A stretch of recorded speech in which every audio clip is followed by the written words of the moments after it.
স্বাধীনতার জন্য দীর্ঘ সংগ্রাম এবং ১৯৭১ সালে মহান মুক্তিযুদ্ধের মধ্য দিয়ে চূড়ান্ত বিজয় অর্জিত হয় ১৬ ডিসেম্বর।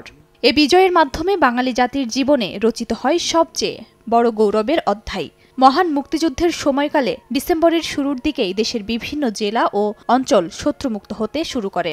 আজ জানব ৬ ডিসেম্বর পর্যন্ত কোন কোন জেলা শত্রুমুক্ত হয়েছিল।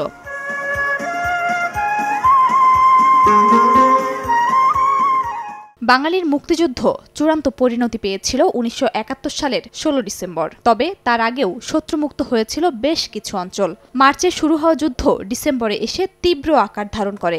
বাংলাদেশের স্বাধীনতা যুদ্ধ, দলিলপত্র, সেক্টর ভিত্তিক ইতিহাস এবং অন্যান্য নথি অনুযায়ী ১৯৭১ সালের ৪ ডিসেম্বর আসে বড় সাফল্য। এদিন অনেকগুলো এলাকায় মানুষ মুক্তির স্বাদ পায়। পাকিস্তান হানাদার বাহিনীর নিয়ন্ত্রণ থেকে মুক্ত হয় লক্ষ্মীপুর। একই দিন ৪ ডিসেম্বর মুক্ত হয় ২ নম্বর সেক্টরের অধীনে কুমিল্লার দেবিদ্বার। ৬ নম্বর সেক্টরের দিনাজপুরের ফুলবাড়ী শত্রুমুক্ত হয় এদিন। এছাড়া ৮ নম্বর সেক্টরের অধীনে চুয়াডাঙ্গার দর্শনা ও জীবননগর মুক্ত হয়। ১১ নম্বর সেক্টরে জামালপুরের বকশীগঞ্জের ধানুয়া কামালপুরও মুক্ত হয় ৪ ডিসেম্বর।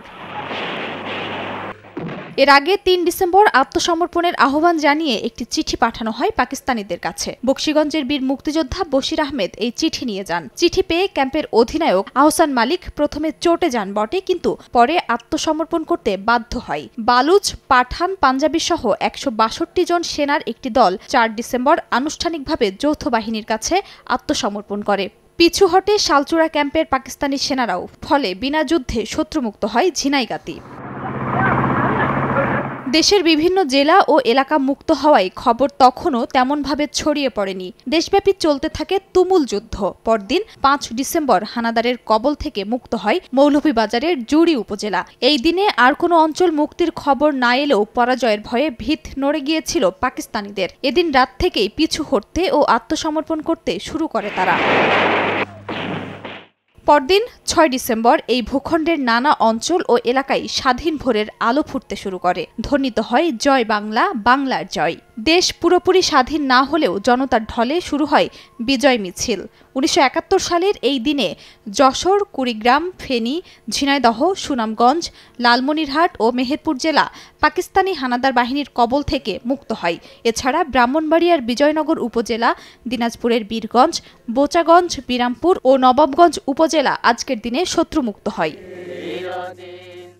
৬ ডিসেম্বর শত্রুমুক্ত হওয়া জেলাগুলোই উদযাপিত হচ্ছে শত্রুমুক্ত দিবস। এ উপলক্ষে ফেনী জেলা প্রশাসনের উদ্যোগে পালিত হচ্ছে নানা কর্মসূচি। এরই অংশ হিসেবে শহীদ মুক্তিযোদ্ধাদের রুহের মাগফিরাত কামনায় দোয়া প্রার্থনা করে মুক্তিযুদ্ধ সংসদ সন্তান কমান্ড ফেনী জেলা শাখা। এই মুক্ত দিবসে আমি সকল শহীদদের আত্মার মাগফিরাত কামনা করছি এবং আমরা যারা যুদ্ধ করেছি তারা এই ৬ তারিখ আমরা পরশুরাম বিলোনিয়া থেকে জাফর ইমাম সাহেবের, আমাদের সাব সেক্টর কমান্ডার, তার নেতৃত্বে এই ৫ তারিখ রাত্রে ফেনী টেকনিক্যাল কলেজের পাশাপাশি এসে উনি ছিলেন এবং ৬ তারিখ ভোরে উনি ফেনী ট্রাং রোডে আসেন।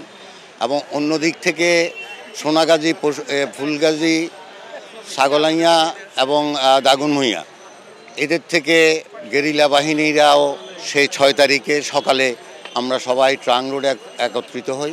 আমাদের নেতৃত্ব করেছেন ভিপি জেনারেল মহোদয়। উনি আমাদের বিএলএফের লিডার ছিলেন। এই দুইজন সমন্বয় করেই আমরা জনাব জাফর ইমাম সাহেবের নেতৃত্বে আমরা বিজয় অনুষ্ঠান এখানে করি। এছাড়া নানা কর্মসূচিতে মেহেরপুরেও পালিত হচ্ছে মেহেরপুর মুক্ত দিবস। দিবসটি উপলক্ষে মেহেরপুর শহরের কলেজ মোড়ে অবস্থিত স্মৃতিসৌধে পুষ্পার্ঘ্য অর্পণ করেছেন মুক্তিযোদ্ধা ও বিভিন্ন শ্রেণী পেশার মানুষ।